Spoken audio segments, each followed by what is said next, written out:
So, Chancellor Moni, I am very proud to present Willem Dafoe for the honorary degree Doctor of Arts. Wonderful. Wonderful.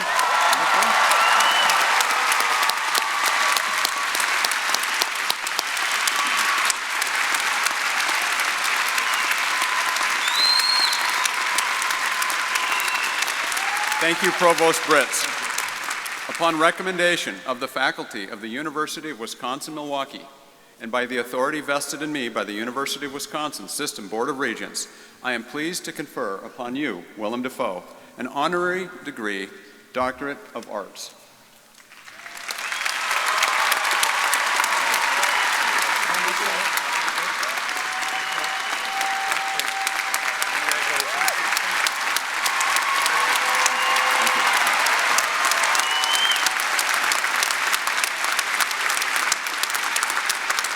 That's a hard introduction to beat, so without further delay, I would like to turn things over to our esteemed commencement speaker, Dr. Willem Dafoe. Take it away.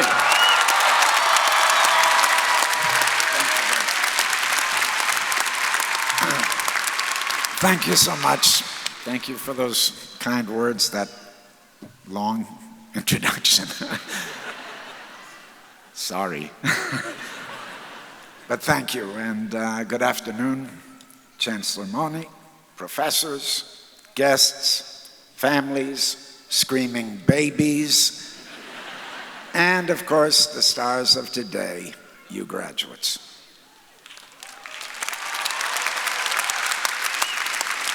I'm really very excited to be here with you today, and I'm honored by this invitation to address this graduating class.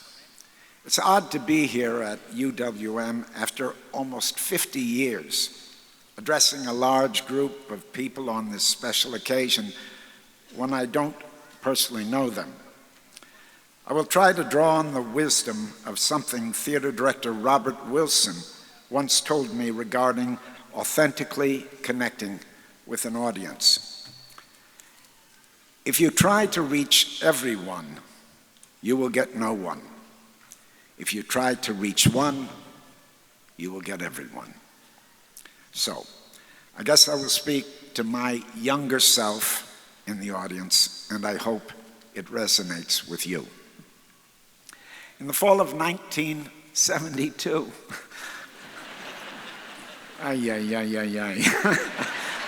I visited a friend, Jim Gage, who was a UWM theater student, and he took me to the department's production of One Flew Over the Cuckoo's Nest, starring Ron Garrell, a professor who would become my acting teacher and who I keep in touch with even today. I loved the show and admired the professionalism and the high production values. That night, I decided I wanted to go to school here, and I immediately somehow enrolled, no matter that I hadn't finished high school yet. But I did enroll. For a 17-year-old unsophisticated kid from Appleton, Wisconsin,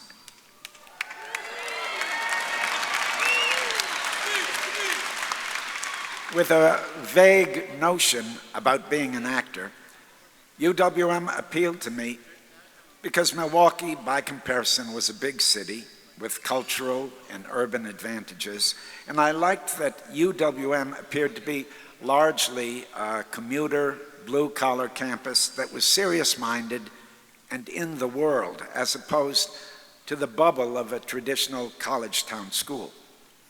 I come from a very large family, and all my 7 siblings went to Madison for undergraduate.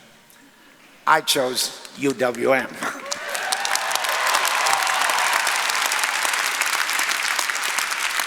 As I began classes, I was struck by the range of experiences and backgrounds of my classmates. Some were older, some worked full-time jobs, some were returning to school after raising a family, some were on the GI Bill returning after service, some were the first of their families to go to college.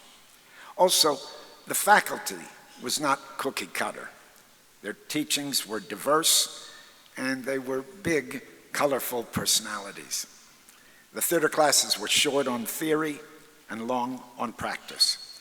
Some classes were built around researching and rehearsing a production that allowed for fruitful experimentation and put an accent on process as much as result.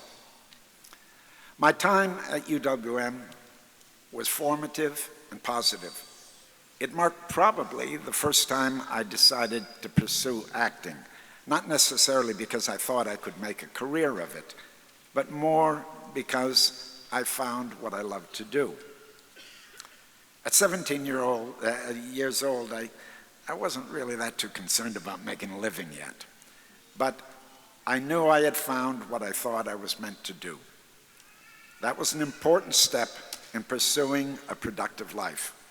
I thank UWM for that.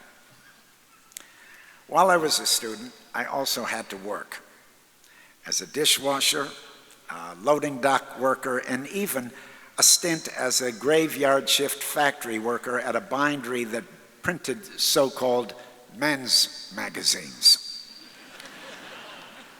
I loved those jobs.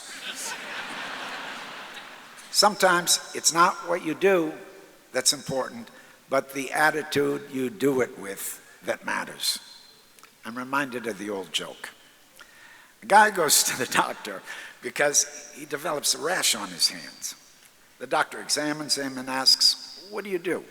The guy says, "I clean up elephant shit at the circus."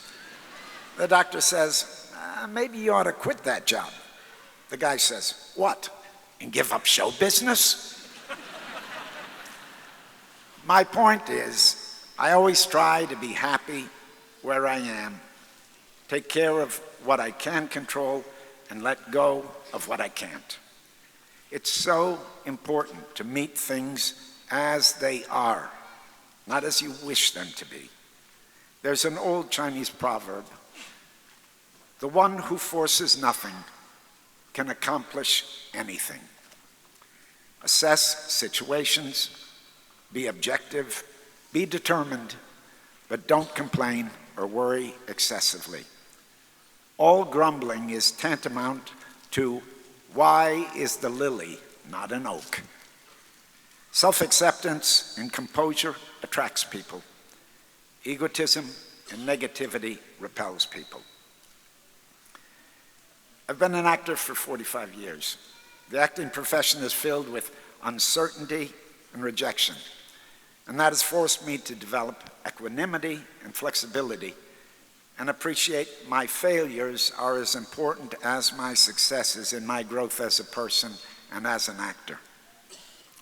I've found that as a performer, serving something outside yourself is a key to freedom.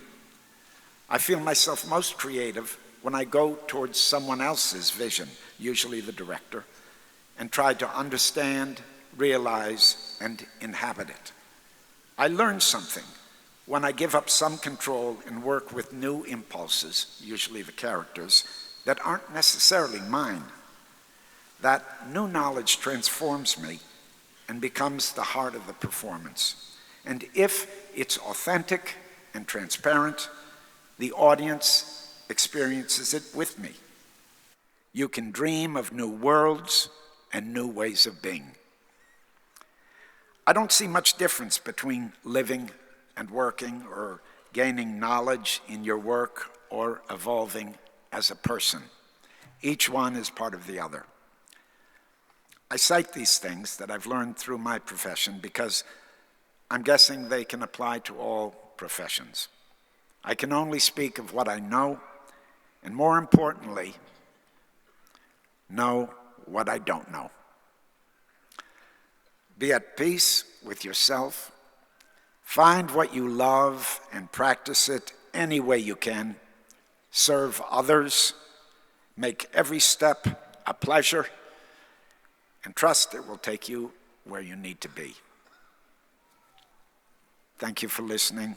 Above all, today is a celebration. Enjoy yourselves. Congratulations.